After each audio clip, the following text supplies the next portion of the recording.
Have you ever wondered why we look at 19th century photographs and feel a strange, almost physical unease? Why, looking at the majestic palaces of Chicago, St. Louis, or San Francisco from that era, we cannot shake the thought that we have been cruelly deceived? Prepare yourselves, because the next few minutes will completely overturn your understanding of the past forever. You were told that this was the age of steam and coal, the age of horse-drawn carriages and primitive manual labor. But I will tell you something that makes historians break out in a nervous sweat. We live on the ruins of a more advanced civilization, and the so-called world exhibitions of the 19th century were not a celebration of progress, but a grand operation to dispose of the past. We were made to believe an absurd fairy tale that shepherds and farmers, barely able to read, erected ancient cities of incredible beauty in just a couple of years, only to completely demolish them 6 months later. Does that sound like a madman's delusion? Then let's turn to the facts, figures, and logic that official science shamefully hides in its archives. Let's transport ourselves to the year 1893. Chicago, the world's Columbian Exposition. Official history states that on swampy soil, unsuitable for construction, at the height of a severe economic depression, the so-called White City was erected in just 2 years. The exhibition covered an area of almost 300 hectares.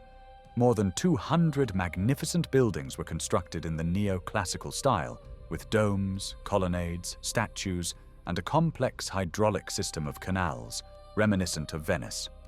And all of this, mind you, was supposedly built as a temporary decoration.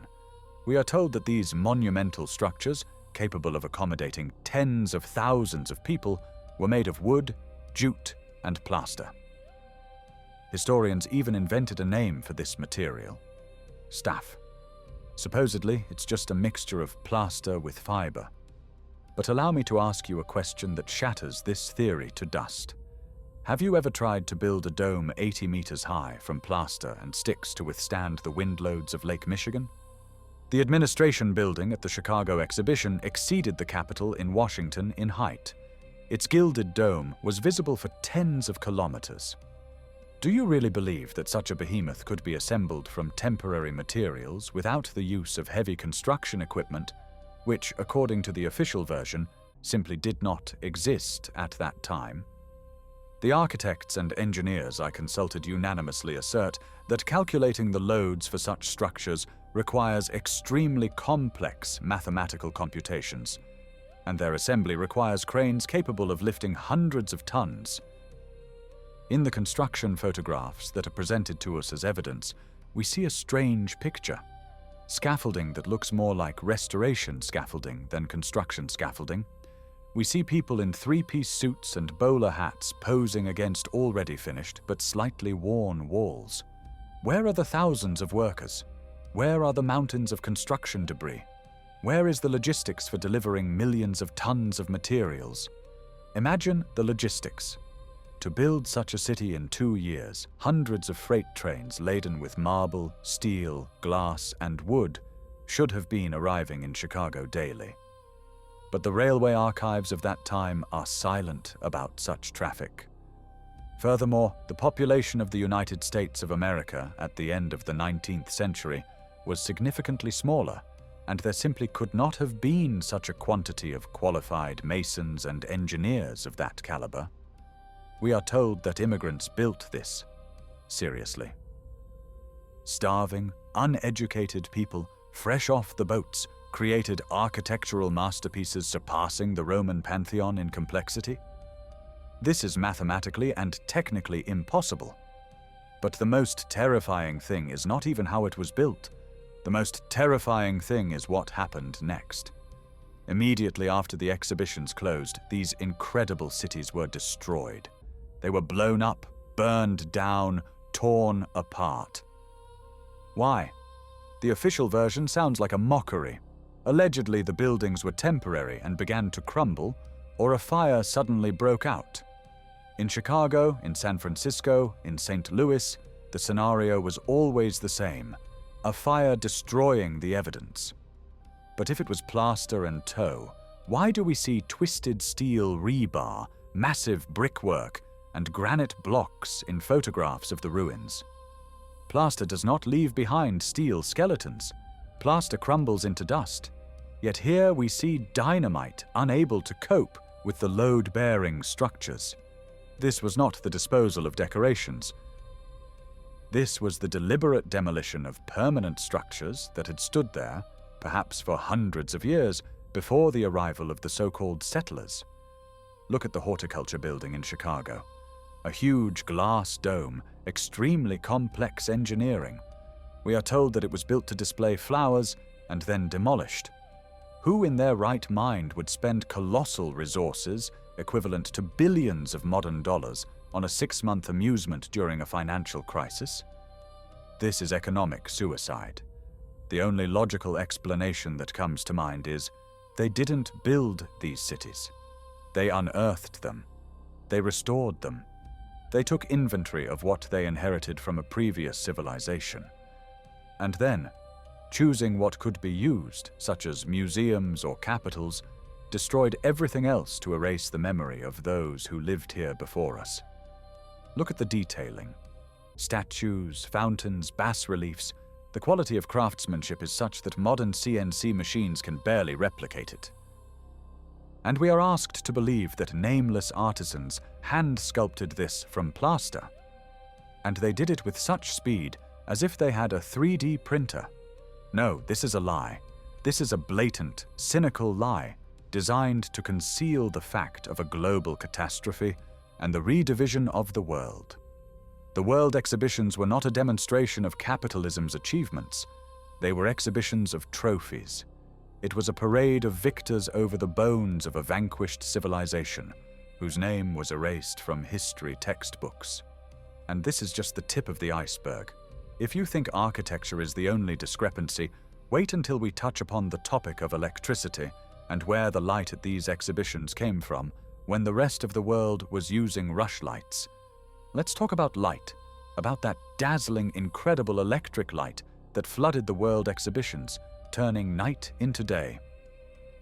Official history feeds us a pretty tale about the rivalry between Thomas Edison and Nikola Tesla, about the war of currents and the triumph of alternating current.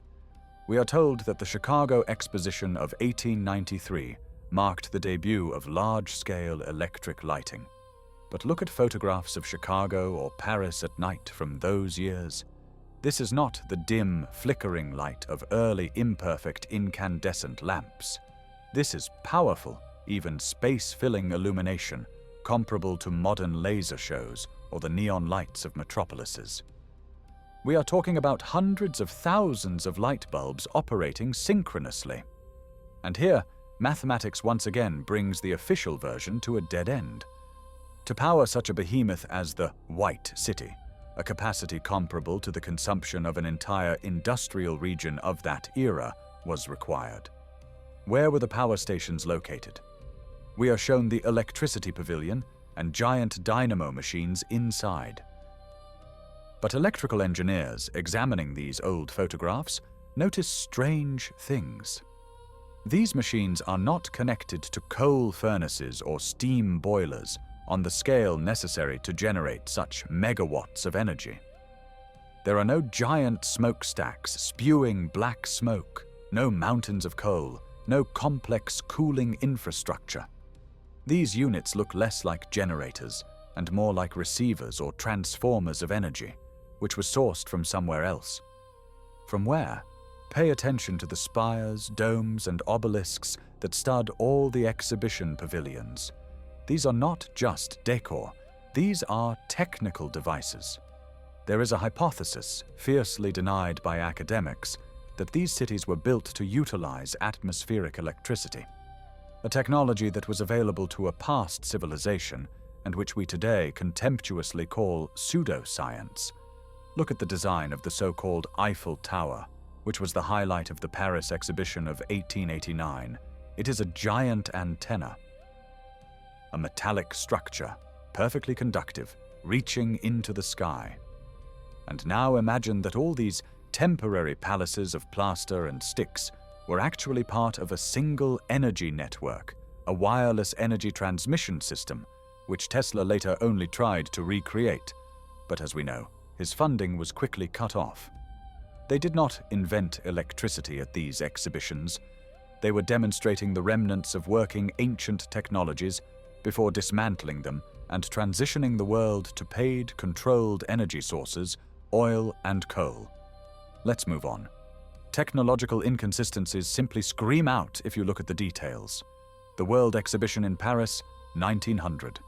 Visitors in top hats and long dresses, having arrived in horse-drawn carriages, step onto a moving sidewalk, an electric pathway several kilometers long that carries them through the exhibition. This is, in essence, a horizontal escalator, a complex mechanical and electrical system. Do you want to say that a civilization, whose primary mode of transport was the horse, suddenly builds a futuristic conveyor belt for amusement and then dismantles it for scrap metal? This is illogical. This is economically senseless. If you have moving sidewalk technology, you implement it in cities, you change logistics. But this did not happen.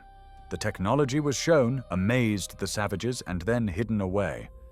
And now let's remember the Crystal Palace in London, built for the exhibition of 1851. A building of glass and cast iron, erected, as we are told, in just 9 months.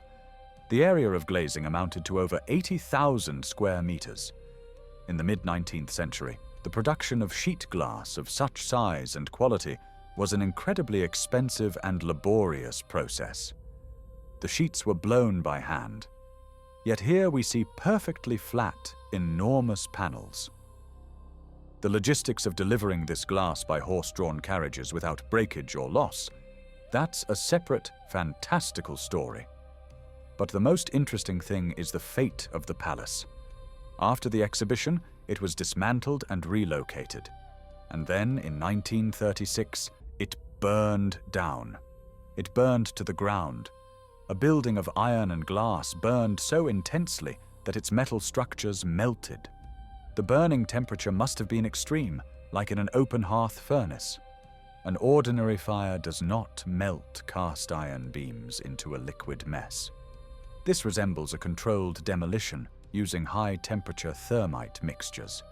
It feels as if the organizers of these exhibitions were playing some strange game. They opened up preserved ghost cities, brought in crowds to legitimize the existence of these objects in reality, invented a legend for them about new construction, and then destroyed everything that could not be explained by the primitive level of technology of the current century. They conducted an inventory, everything that was too complex for demolition, everything that could be adapted to be left. And here we come to the most ominous question. For whom were these gigantic doors, 5 to 6 meters high, originally built? Look at the photographs of people next to the doorways of the exhibition pavilions. A human there looks like an ant. Door handles are at head level or higher. We are told, this is for grandeur. This is architectural pathos. But architecture is always functional. You wouldn't place a door handle where it cannot be reached, unless you built it for beings of an entirely different height. The proportions of these buildings, the ceiling heights, the size of the steps, all of this screams that they were not designed for a person 1.7 meters tall. Official science tries to convince us that this is just a style of gigantomania. But why then did this style disappear as suddenly as it appeared? Why, after the demolition of the exhibition cities, did we return to building cramped, low brick boxes? The answer is simple and terrifying.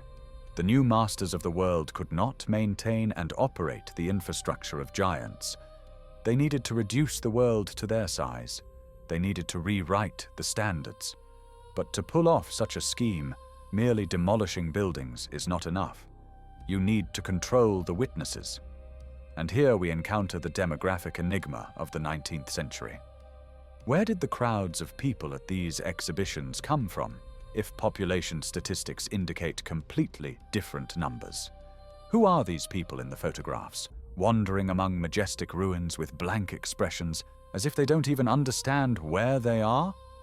Now let's step away from architecture and look at those who inhabited this strange world. Gaze into the faces of people in old photographs of exhibitions or the streets of St. Petersburg, Moscow, Paris, and New York from the late 19th century. Haven't you noticed anything unusual? A feeling of deep dissonance never leaves the attentive researcher. We see majestic ancient colonnades, granite embankments, the perfect geometry of avenues, and yet people wander through them who look like ragamuffins who have accidentally stumbled into a palace. They are dressed in baggy, coarse clothing. They are dirty. Their carriages get stuck in the mud that for some reason covers the foundations of these magnificent buildings. It's as if barbarians conquered Rome and tried to live in its ruins, not understanding the purpose of aqueducts and baths. But the most terrifying thing lies in the dry figures of demographic statistics. The 19th century is a century of inexplicable, explosive population growth that cannot be biologically justified. We are told about improved medicine and hygiene. What hygiene? In cities where, according to the official version, there was no sewage system and horse manure lay in tons, plague, cholera, and typhus mowed down people by the thousands. Yet population graphs stubbornly climb almost vertically. Where did these millions of new citizens come from? The answer might shock you with its cynicism. The 19th century is the century of orphans. Recall the literature of that time. Dickens, Dostoevsky, Hugo. The theme of orphanhood is everywhere. But this is not just a literary trope. It is a reflection of reality. Thousands of huge orphanages opened worldwide in the mid-19th century. In the United States of America, a massive program of so-called orphan trains was launched. From the mid-19th to the early 20th century, hundreds of thousands of homeless children were transported from overcrowded East Coast cities to the Midwest and West. We are told that this was a humanitarian mission. But think about it. Where did hundreds of thousands of children without parents come from all at once? Where are their fathers and mothers? There is a terrifying theory that these children are settlers, survivors or artificially raised descendants after a global catastrophe that wiped out the adult population of the previous civilization. They were brought to empty, unearthed cities, which we now call historic centers, and given a new history, new names, and a new religion. They were led to believe that these buildings were constructed by their ancestors with chisels and hammers, but the children didn't know how to build. They only knew how to exploit what was left. And here we return to the World Exhibitions. Did you know that one of the most popular attractions at these exhibitions, alongside steam engines and indigenous peoples, was baby incubators? This is not a joke or a conspiracy theory. It is a historical fact. At the exhibitions in Chicago, Paris, and the Pan American Exposition, there were pavilions displaying premature babies. Spectators paid money to look at glass boxes where living infants lay. Officially, this was presented as a demonstration of Dr. Martin Cownie's advanced medical technologies. But there's a nuance. The medical community of that time rejected these methods, and hospitals did not use incubators. Yet, at fairs, it was the norm. Why display children as exhibits alongside prize bulls and new threshers? Is it not because, for the new masters of the world, the population was just another resource, like livestock? There is a theory that these incubators were part of a program to restore the population after a culling. We were shown not the salvation of prematures, but the conveyor belt production of new citizens. That is why there are so few elderly people in photographs from that era. We see crowds of children, teenagers, young men and women, but almost no deeply aged individuals who could have told the truth about what happened 50 years ago. Memory was physically erased, along with its bearers. Note the strange fashion of that time for mass gymnastic parades and unification. People were lined up in columns, dressed in identical uniforms, and trained in synchronized movements. This was not just sport, this was conditioning. From a chaotic mass of survivors, a docile society of cogs was formed, ready to work in factories, processing the legacy of the past.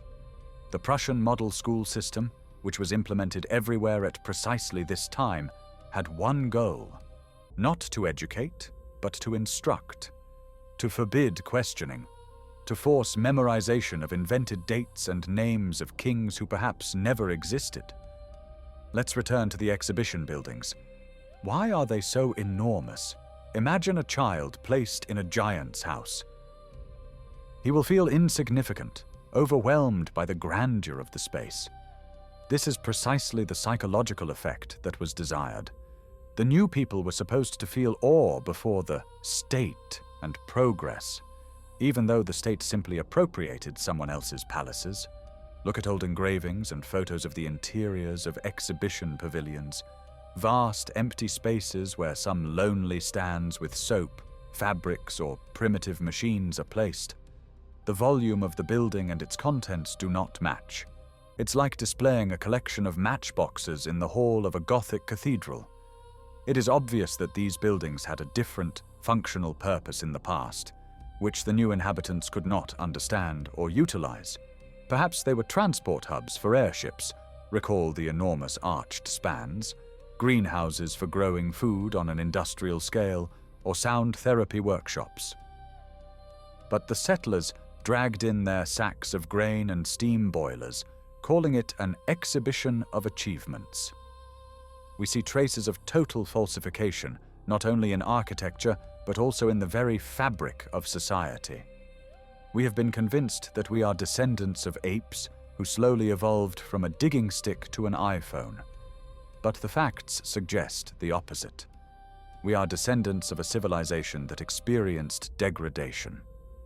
We live on the ruins of a world where technology was harmoniously integrated with nature and architecture. And the breaking point, the moment of the Great Reset, was the mid-19th century. But what exactly happened? What event caused cities to empty and the first floors of buildings to sink several meters underground? Why do we find houses with buried windows all over the world, which historians ludicrously call cultural layers? We have arrived at the main evidence, which is literally under your feet. Walk through the historic center of any old city, be it Moscow, Prague, or Rome. Look at the ground floors of ancient buildings. What do you see? Windows that go into the ground, full-fledged window openings with arches and lintels that are half or completely buried by soil. Official science calls this a cultural layer. We are told that over a couple of centuries, people accumulated 3 or 4 meters of dirt from boots, dust, and horse manure. Can you imagine the residents of the wealthiest mansions and palaces tolerating mountains of dirt, blocking their sunlight, and not cleaning it, but simply moving their doors to what used to be the second floor? This is absurd, contradicting common sense. Dirt does not grow uniformly across the world, covering the ground floors of buildings on all continents simultaneously. These are traces of a global catastrophe, a flood of clay, sludge, and mud flow that covered the planet quite recently, presumably in the mid-19th century. Buildings did not sink, they were buried. It was this event that became the cause of that very reset about which historians are silent. The world exhibitions we discussed were held precisely in those locations that suffered the least or were unearthed and restored first. Now the puzzle comes together. The organizers of these grand shows did not build the white cities from plaster and sticks in 2 years. They unearthed preserved ancient complexes of an antediluvian civilization, washed them clean of many meters of clay, performed cosmetic repairs, installed glass, and presented them as their own achievements. And then, when the exhibition ended, they destroyed the evidence. Why were they demolished? Because it was impossible for the new elites to explain to the population where they obtained technologies that allowed them to build 100-meter domes without a single nail, and extract electricity from the ether, when the age of coal and steam reigned all around. It was simpler to blow up these majestic palaces, crush them into rubble, and embed them into the foundations of new, primitive cities, telling descendants that it was merely temporary decor. We live in a society of global cargo cult. We use the remnants of giant infrastructure, calling them subways or sewers, but we ourselves cannot replicate the acoustics of old cathedrals or the polygonal masonry of granite embankments without gaps where even a razor blade cannot pass. We have been given a truncated history, truncated geography, and truncated knowledge about the physics of this world. The world exhibitions of the 19th century were not a celebration of progress. It was an act of solemn closure of a past era, the disposal of the legacy of gods, and the commissioning of a new reality for a reset humanity. Look around. These buildings still stand today, silent witnesses to a great deception, repurposed as museums or administration buildings. Go down into the so-called basements of old houses in the center of your city, and you will see that these were full-fledged ground floors with high ceilings, windows, and entrances that now lead into a blind wall of earth. Ask questions. Do not believe the textbooks written by the victors who seized this world after the catastrophe. History is not what happened, but what we have been allowed to remember. But the truth breaks through the asphalt.